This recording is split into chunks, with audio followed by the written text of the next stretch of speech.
ഇന്ന് നമുക്ക് north Indian style പരിപ്പ് കറി ഉണ്ടാക്കാം. അതിൻ്റെ പേര് ദാൽ തഡ്ക. ഫ്ലേവേഴ്സ് കൊണ്ട് റിച്ച് ആയിട്ടുള്ള ഈ കറിയിലേക്ക് 2 പ്രാവശ്യം താളിച്ച് ചേർക്കുന്നുണ്ട്.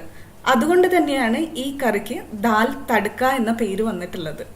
തഡ്ക എന്ന് പറഞ്ഞാൽ താളിപ്പ്. നമസ്തേ, ഞാൻ ധന്യ, ഇത് വെജ് കേരള. ഈ ഒരു പരിപ്പ് കറിയിലേക്ക് പരിപ്പുകൾ മിക്സ് ആയിട്ടാണ് എടുക്കുക. ഞാനിവിടെ എടുത്തിട്ടുള്ളത് 1/2 കപ്പ് തുവരപ്പരിപ്പ്, 1/4 കപ്പ് കടലപ്പരിപ്പ്, 1/4 കപ്പോളം തന്നെ ചെറുപയർ പരിപ്പ്.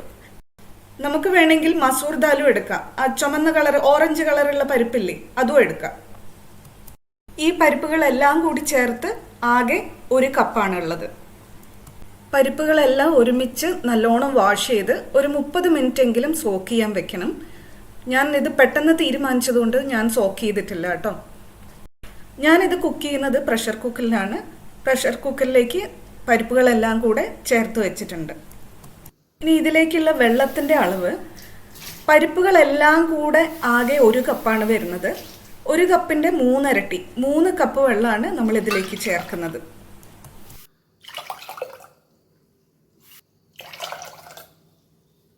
വെള്ളം ചേർത്തിട്ട് അടച്ചു വെച്ച് വേവിക്കാം. കുതിർത്ത പരിപ്പാണെങ്കിൽ ഒരു 3 മുതൽ 4 വിസിലിനുള്ളിൽ തന്നെ കറക്റ്റായി കിട്ടും. കുതിർക്കാത്ത പരിപ്പാണെങ്കിൽ അതിൽ കൂടുതൽ ടൈം വേണ്ടി വരും. പരിപ്പ് വേവുമ്പോഴേക്കും നമുക്ക് ആദ്യത്തെ താളിപ്പിനുള്ള ഒരുക്കങ്ങൾ തുടങ്ങാം.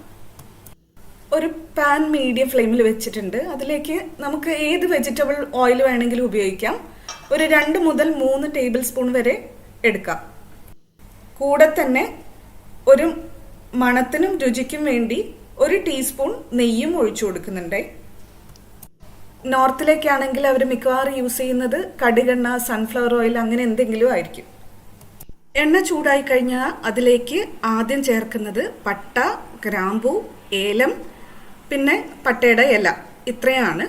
അതിൻ്റെ അളവ് സ്ക്രീനിൽ ശ്രദ്ധിക്കണേ. എല്ലാം കുറച്ച് മതി.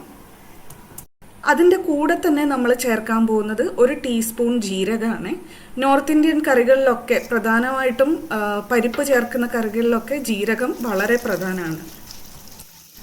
ആ ജീരകം പൊട്ടിത്തുടങ്ങുന്നത് വരെ മാത്രം ഒന്ന് ചെറുതായി വഴറ്റി കൊടുക്കുക. അതിനുശേഷം നമ്മൾ ഇതിലേക്ക് ചേർക്കാൻ പോകുന്നത് ഇഞ്ചിയും വെളുത്തുള്ളിയും ക്രഷ് ചെയ്ത് വെച്ചതാണ്, ഇടിച്ച് വെച്ചതാണ്.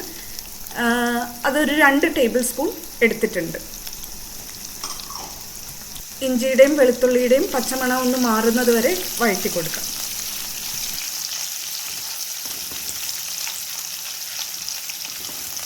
അതിനുശേഷം നമ്മൾ ചേർക്കാൻ പോകുന്നത് ഒരു 2 പച്ചമുളക്, എരിവുള്ളതാവാം, വട്ടത്തിൽ അരിഞ്ഞിട്ടോ ഒന്ന് നടുകി കീറിയിട്ടോ ചേർക്കാം. അതിൻ്റെ കൂടെ തന്നെ നമ്മൾ ചേർക്കാൻ പോകുന്നത് വല്യുള്ളിയാണ്. താരതമ്യേന നല്ല വലിപ്പമുള്ള വല്യുള്ളി തന്നെയാണ്. പൊടിയായി അരിഞ്ഞിട്ടുണ്ട്. പട്ട, ഗ്രാമ്പൂ, ഏലം എന്നിവയ്ക്ക് പകരം നിങ്ങൾ ഗരം മസാല ചേർക്കാനാണ് ഉദ്ദേശിക്കുന്നതെങ്കിൽ അടുത്ത സ്റ്റെപ്പിൽ ചേർക്കാം. പൊടികൾ ചേർക്കുമ്പോൾ അതിൻ്റെ കൂടെ. വല്യുള്ളി ഒന്ന് മൊരിഞ്ഞു വന്നു കഴിഞ്ഞാൽ അതിലേക്ക് നമ്മൾ ഒരു 1/2 ടീസ്പൂൺ മഞ്ഞൾപ്പൊടി, 1 ടീസ്പൂൺ ചുമന്ന മുളക് പൊടി, 1/2 ടീസ്പൂൺ മല്ലിപ്പൊടി, ഇത്രയും നമുക്ക് ചേർത്ത് കൊടുക്കണം. ചേർത്ത് കൊടുത്തിട്ട് പൊടികളുടെ പച്ചമണം മാറുന്നത് വരെ ഒന്ന് വഴറ്റി കൊടുക്കാം. അധികം നേരം വഴറ്റി കൊടുക്കുകയൊന്നും വേണ്ട. ഒരു 5-8 സെക്കൻഡ്സ് ആകുമ്പോഴത്തേക്കും തന്നെ അതിലെ ചൂടിൽ കിടന്ന് അതിൻ്റെ നിറവും മാറും, ആ പച്ചമണവും മാറും. ഇനി ചേർക്കുന്നത് തക്കാളിയാണ്. 2 മീഡിയം സൈസുള്ള തക്കാളി നന്നായിട്ട് ചെറുതായിട്ട് അരിഞ്ഞിട്ടുണ്ട്. എന്നിട്ട് ഒരു 10-15 സെക്കൻഡ് നേരം ഒന്ന് വഴറ്റി കൊടുക്കാം. ഈ സമയത്ത് വേണമെങ്കിൽ ഉപ്പും അല്പം ചേർത്ത് കൊടുക്കാം. പക്ഷേ ശ്രദ്ധിക്കണം, മുന്നേ പരിപ്പ് വേവിക്കുമ്പോൾ നമ്മൾ ഉപ്പ് ചേർത്ത് കൊടുത്തിട്ടുള്ളതാണ്. 10-15 സെക്കൻഡ് നേരം വഴറ്റി കൊടുത്ത ശേഷം അതൊന്ന് വെന്തൊടയാൻ വേണ്ടി ഒരല്പം വെള്ളം ചേർത്ത് അടച്ചു വെച്ച് വേവിക്കാം. ഈ കറിയിലേക്ക് തക്കാളി എടുക്കുമ്പോൾ പുളിയുള്ള തക്കാളി എടുക്കാൻ ശ്രദ്ധിക്കുക. ഈ തക്കാളിയുടെ പുളി ഈ കറിക്ക് ഒരു ടേസ്റ്റ് കൊടുക്കും. ഒരു 45 സെക്കൻഡ് മുതൽ 1 മിനിറ്റ് വരെ അടച്ചു വെച്ച് വേവിക്കാം. അതിനുശേഷം തുറക്കുമ്പോൾ തക്കാളിയൊക്കെ ഒന്ന് നല്ല പാകമായിട്ടുണ്ടാവും. നമ്മൾ എന്നാലും ഒന്ന് നന്നായിട്ട് ഉടച്ചു കൊടുക്കണം. ഇതവിടെ ചെറിയ തീയിൽ കിടക്കട്ടെ. ഇതിനിടയ്ക്ക് നമ്മുടെ പരിപ്പ് പാകമായിട്ടുണ്ട്. പ്രഷറൊക്കെ റിലീസായി ഞാൻ അടപ്പ് തുറന്നിട്ടുണ്ട്. അതിൽ പരിപ്പെല്ലാം, ചെറിയ പരിപ്പുകളെല്ലാം വെന്തിട്ടുണ്ട്. കടലപ്പരിപ്പ് ഷേപ്പ് മാറാതെ കിടക്കുന്നുണ്ട്. എന്നാലും ചെറുതായിട്ടൊന്ന് മാഷ് ചെയ്ത് കൊടുക്കാം. ഒരുപാട് അങ്ങ് മിക്സിയിൽ അരച്ചെടുത്ത പോലെ ഒന്നും ആവുമൊന്നും വേണ്ട. ചില പരിപ്പുകളുടെ രൂപം അതേപടി കാണുന്നത് ഒരു രസമാണ്. ഞാനിതാ നമ്മുടെ അടുപ്പത്തിരിക്കുന്ന തക്കാളിയുടെ കൂടെ ഈ പരിപ്പ്, വേവിച്ച് വെച്ച പരിപ്പ് ഒഴിച്ചു കൊടുത്തിട്ടുണ്ട്. ഇനി അതൊന്ന് നന്നായിട്ട് മിക്സ് ചെയ്ത് കൊടുക്കാം. ഇതിൻ്റെ കൺസിസ്റ്റൻസി ഒന്ന് മാറ്റിയെടുക്കാനുണ്ട്. ചപ്പാത്തിക്കും അതുപോലെ തന്നെ ഫ്ലാറ്റ് ബ്രെഡ്സിനൊക്കെ ആണെന്നുണ്ടെങ്കിൽ കുറച്ച് കട്ടിക്കുള്ള പാകമാണ് നല്ലത്. ചോറിനാണെങ്കിൽ കുറച്ച് ലൂസായിട്ടുള്ള പാകമാണ് നല്ലത്. ഞാനിപ്പോൾ ഇതാ ഇതിലേക്ക് അല്പം കൂടെ വെള്ളം, ചൂടുവെള്ളം ഒഴിച്ചു കൊടുക്കുന്നുണ്ട്. എനിക്ക് കുറച്ചുകൂടി ലൂസായിട്ടാണ് ആവശ്യം. ഈ കറി ഒരു 4 പേർക്ക് മുതൽ 6 പേർക്ക് വരെ കഴിക്കാനുള്ള പാകത്തിനുണ്ട് കേട്ടോ. ഇനി ഇതിലേക്ക് 2 തരം ഇലകൾ ചേർക്കാനുണ്ട്. ആദ്യത്തേത് കസൂരി മേത്തി, നമ്മുടെ ഉലുവയുടെ ഇല ഉണക്കിയത്. അത് തിളയ്ക്കുന്നതിന് മുന്നേ തന്നെ ചേർക്കും. തിളയ്ക്കുന്നതിൻ്റെ കൂടെ അതിൻ്റെ ഫ്ലേവർ കറിയിലേക്ക് കിട്ടാൻ വേണ്ടിയിട്ടാണ് അത്. നോർത്ത് ഇന്ത്യൻ കറികളിൽ എല്ലാത്തിലും ഉലുവയിലൊന്നും ചേർക്കാറില്ല. പക്ഷെ ഈ ഒരു കറിയിൽ ഉലുവയില മിസ്സാക്കരുത് കേട്ടോ. ഇനി കറി തിളച്ച് കഴിയുമ്പോൾ നല്ല ഫ്രഷ് ആയിട്ട് കട്ട് ചെയ്ത മല്ലിയിലയും കൂടെ ഇതിനോട് കൂടെ ചേർക്കാം. ഇതാണ് 2ാമത്തെ ഇല. മല്ലിയിലയും കൂടി ചേർത്തിട്ട് ഒന്ന് ചെറുതായി മിക്സ് ചെയ്തതിന് ശേഷം കറി നമുക്ക് അടുപ്പത്തൊന്ന് മാറ്റി വെക്കാം. ഇപ്പം നമുക്ക് കുക്കിംഗ് പോർഷൻ കഴിഞ്ഞു.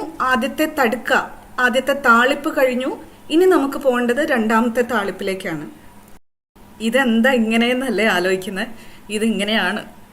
ഇതാണ് ഇതിൻ്റെ രുചിയും. 2ാമത്തെ താളിപ്പിന് വേണ്ടി ഒരു താളിക്കാനുള്ള ഒരു പാത്രം അടുപ്പത്ത് വെച്ചിട്ടുണ്ട്. അതിലേക്ക് 2 ടീസ്പൂൺ വെജിറ്റബിൾ ഓയിലും 1 ടീസ്പൂൺ നെയ്യും ചേർത്ത് കൊടുത്തിട്ടുണ്ട്. ഓയിൽ ചൂടാകുമ്പോൾ അതിലേക്ക് ആദ്യം നമ്മൾ ചേർക്കുന്നത് അല്പം ജീരകമാണ്. ഒരു 1/2 ടീസ്പൂൺ മാത്രം മതി. അതിൻ്റെ പിന്നാലെ നമ്മൾ ചേർത്ത് കൊടുക്കുന്നത് 4-5 വെളുത്തുള്ളി അല്ലികൾ വട്ടത്തിൽ അരിഞ്ഞതാണ്. അതും കൂടെ ചേർത്ത് കൊടുക്കാം. തൊട്ട് പിന്നാലെ തന്നെ നമ്മൾ ചേർക്കുന്നത് നന്നായിട്ട് കൊത്തി അരിഞ്ഞ വല്യുള്ളിയാണ്. 1 ടേബിൾ സ്പൂണോളം എടുത്തിട്ടുണ്ട്. അതും കൂടെ ചേർത്ത് കഴിഞ്ഞ് നമുക്കൊരു 10-15 സെക്കൻഡോളം വെയിറ്റ് ചെയ്യാം. വെളുത്തുള്ളിയും ഉള്ളിയും ഒന്ന് വെന്ത് വരാൻ വേണ്ടിയിട്ടാണത്. വെന്ത് മാത്രമല്ല, ഈ നേരം കൊണ്ട് അതൊരു ചെറുതായിട്ടൊരു കാരമലൈസ് ആവുകയും കൂടെ ചെയ്യും. അതിനുശേഷം കായത്തിൻ്റെ പൊടി ചേർക്കാം. ഒരു 1/2 ടീസ്പൂൺ മതിയാകും. പിന്നീട് ഒരു 3-4 വറ്റൽമുളകും കൂടെ ചേർത്ത് കൊടുക്കാം. വറ്റൽമുളക് ഒന്ന് പഫപ്പ് ആകുന്നത് വരെ വെയിറ്റ് ചെയ്യുക. എന്നിട്ട് തീ ഓഫ് ചെയ്യാം. തീ ഓഫ് ചെയ്തതിന് ശേഷം ആ ചൂടുള്ള എണ്ണയിലേക്ക് ഒരു 1/2 ടീസ്പൂൺ കാശ്മീരി ചില്ലിപ്പൊടി ചേർത്ത് കൊടുക്കാം. ഇതൊരു രുചിയും ഒരു പ്രത്യേക ഒരു അരോമയും തരും. ഇനി ഈ തടുക്ക, ഈ താളിപ്പ് നേരെ മാറ്റിവെച്ച പരിപ്പ് കറിയിലേക്ക് ഒഴിക്കാം. എന്നിട്ട് ഒന്ന് നന്നായിട്ട് മിക്സ് ചെയ്യാം. ഞാനിപ്പോൾ ഫോട്ടോ എടുക്കേണ്ട കാരണം കൊണ്ട് ഞാനിപ്പോൾ മിക്സ് ചെയ്യുന്നില്ല. അപ്പോൾ എല്ലാവരും ഇത് വീട്ടിൽ ട്രൈ ചെയ്ത് നോക്കിയിട്ട് ഫീഡ്ബാക്ക് പറയണേ. Thank you for watching. Dhanya from veg Kerala.